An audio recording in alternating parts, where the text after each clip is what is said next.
All right, this one's going to be really hard on me. And I, I realize I probably ought to talk now, and I don't even know how to. And both those things I just said are probably going to make a lot of sense as I flesh this out in front of you all. And I think we all need to hear this.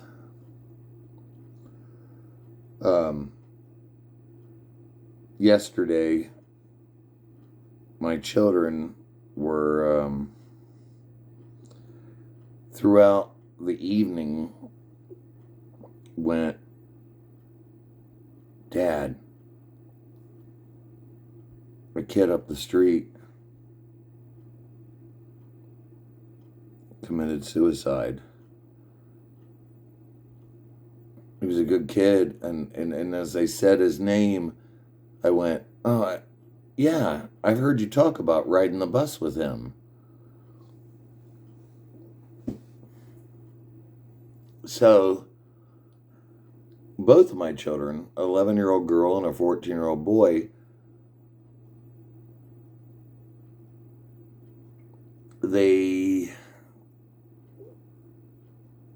had to gush out what they were feeling. Oh boy, do I know how that feels.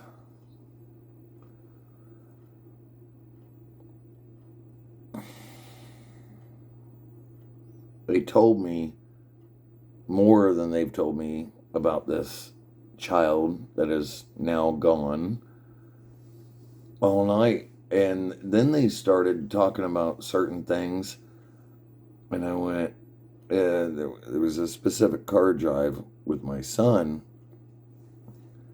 and I was like, oh, you're going through survivor's guilt. Yeah. Typically that term happens in a car wreck or with people that are in war. But, man, the human brain will figure out a way to interject.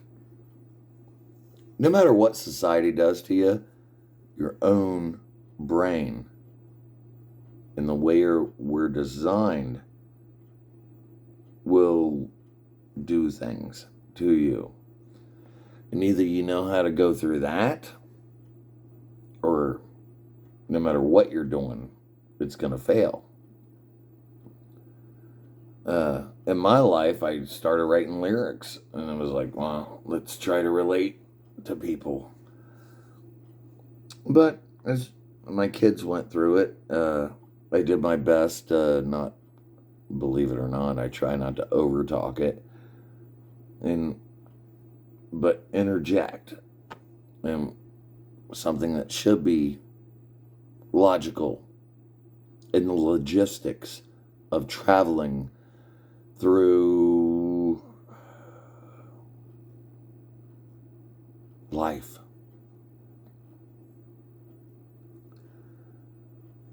Today I came home, and as they talked about it more, they mentioned the kid's last name.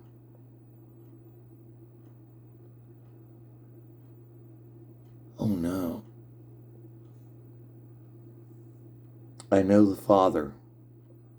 I know him. He's a dear friend of mine. We went to Metallica concerts together.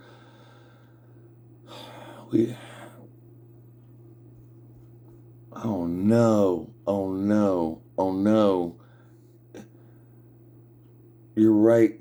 They live up the street because I'm 51 years old, and I grew up way over here, and he grew up right here, and then my family moved over right around here, and then I moved there and there and there and there and there, and then I'm here now. He's right up the street. And all of a sudden, my survivor guilt kicked in. Dear God. What is wrong with me? I've been, over the last, say, 5 years, I've been almost basking in my own tragedy, that I learned to lose my voice I quit singing, which is the whole reason why I ever started singing, if you know the storyline, because I didn't want people to feel alone. The only reason I sang and wrote lyrics, it was not an ego thing. I thought it was a gift that was given to me to make people not feel alone.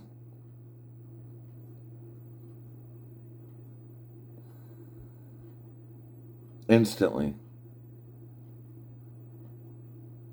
I said, I got to drive up the street.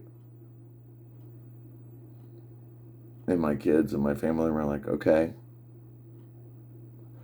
And I knew that I had to go pick up my boy from an acting class at 9 o'clock. And it was around 7.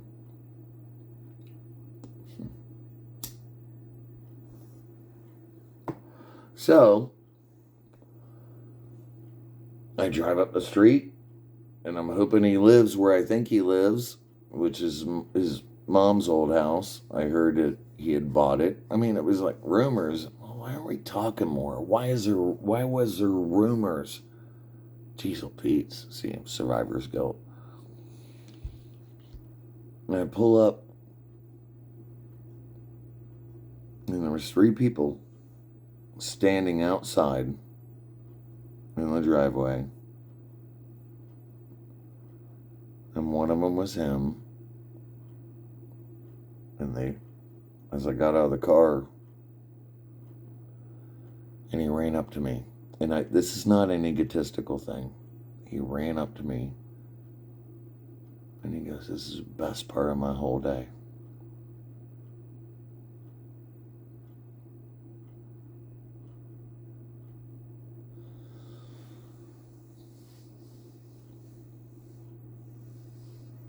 The best part could have been his family's day if I started doing that sooner. We talked about his son's favorite band.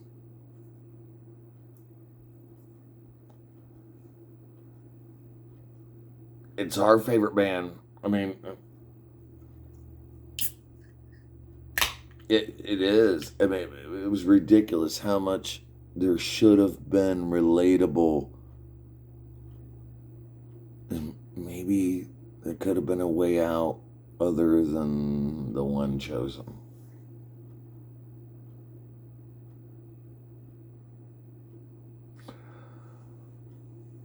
So then I had to go pick up my son. Well, I wasn't going to leave my buddy there. Like, my company does audio video stuff, and we do it in cars too. I got a really good audio system in a convertible. It's a Toyota Solara. It's not like I'm a douchebag Mustanger. You know,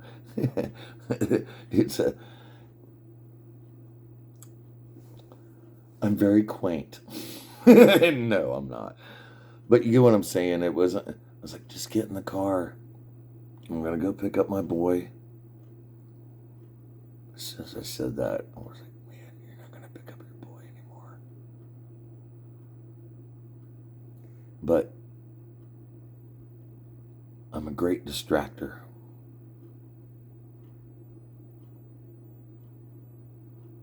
You're my bro.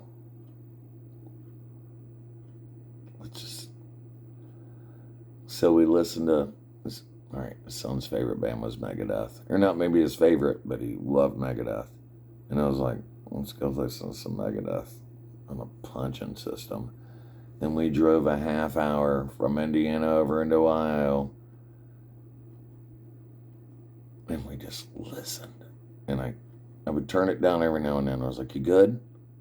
And what was really fun is the way we used to be back in the day. See, the reason me and him became friends is because several friends of ours died. Our high school, beautiful high school, but it was, we had an era to where kids were dying in car wrecks, and cancer, car wrecks, one suicide. It wasn't fun. It's what made me start writing music. It was fun. Where we lived was fun, but life itself, jeez, oh Pete, it was hard. And I don't know, I had a band of brothers that was.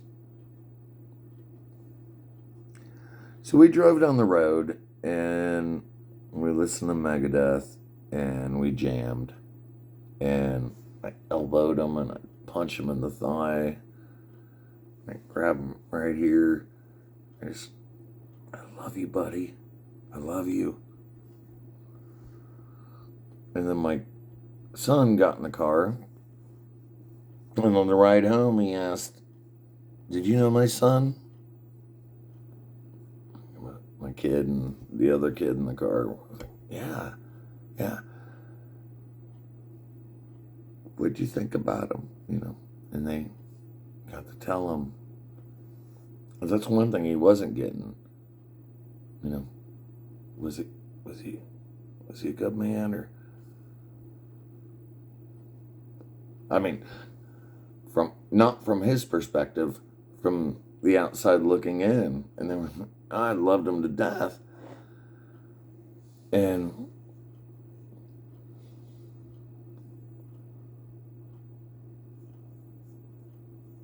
I dropped him off at his house.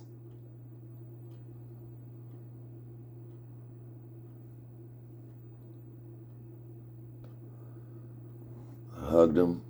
I kissed him on the side of his face. I grabbed him, I kissed him on top of his forehead, and I was like, "You're not alone. Loneliness is an illusion, and you're going to be going through this."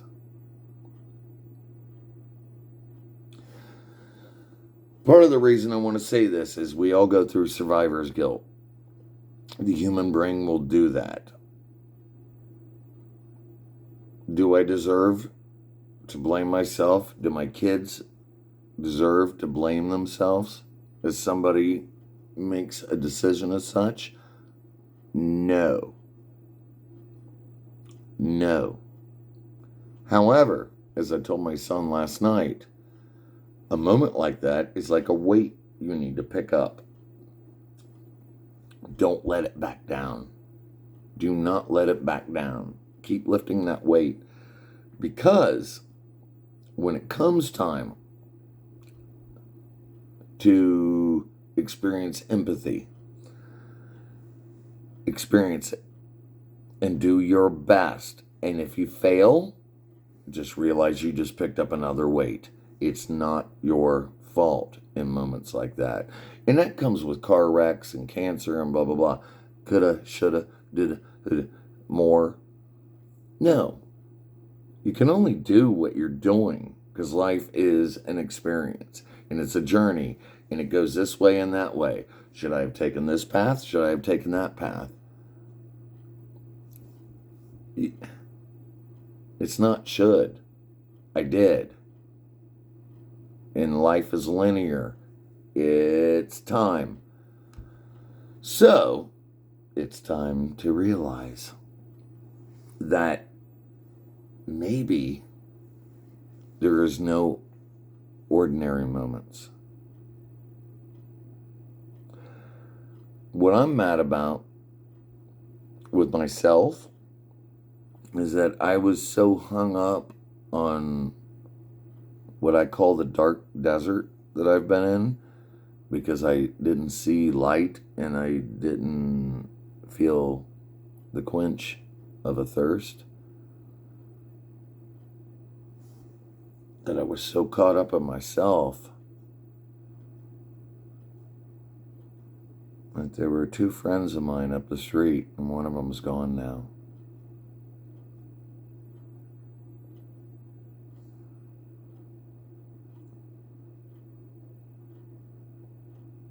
I've learned enough about life that I'm going to have to get over the punishment of what I feel. And I'm going to teach my kids, do your best not to over punish yourself.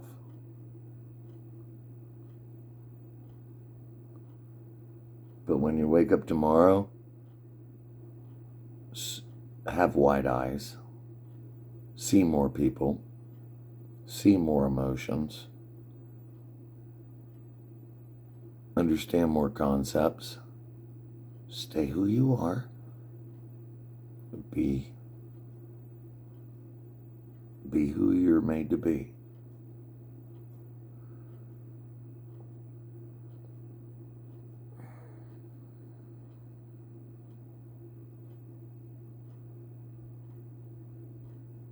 It's sad that tragedy is the catalyst. It's sad that there are sacrificial lambs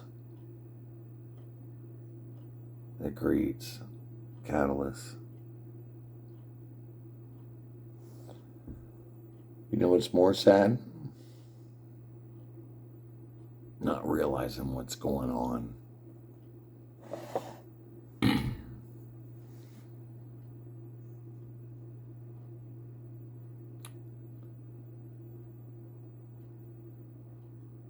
You're less alone. You're less alone than you think you are.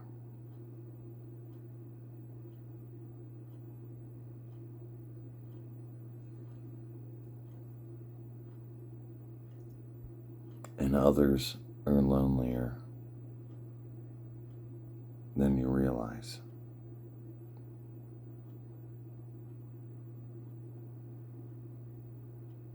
That's a pretty big game.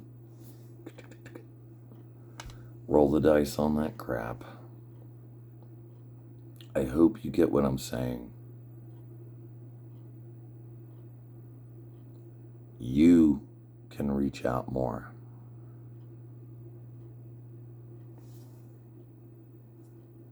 Both of you.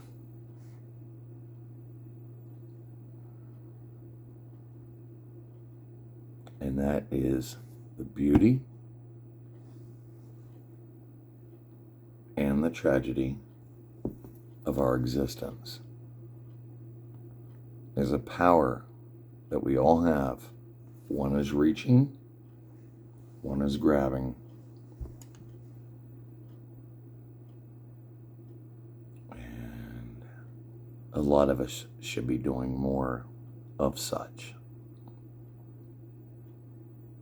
Excuse my vernacular, but God bless you all.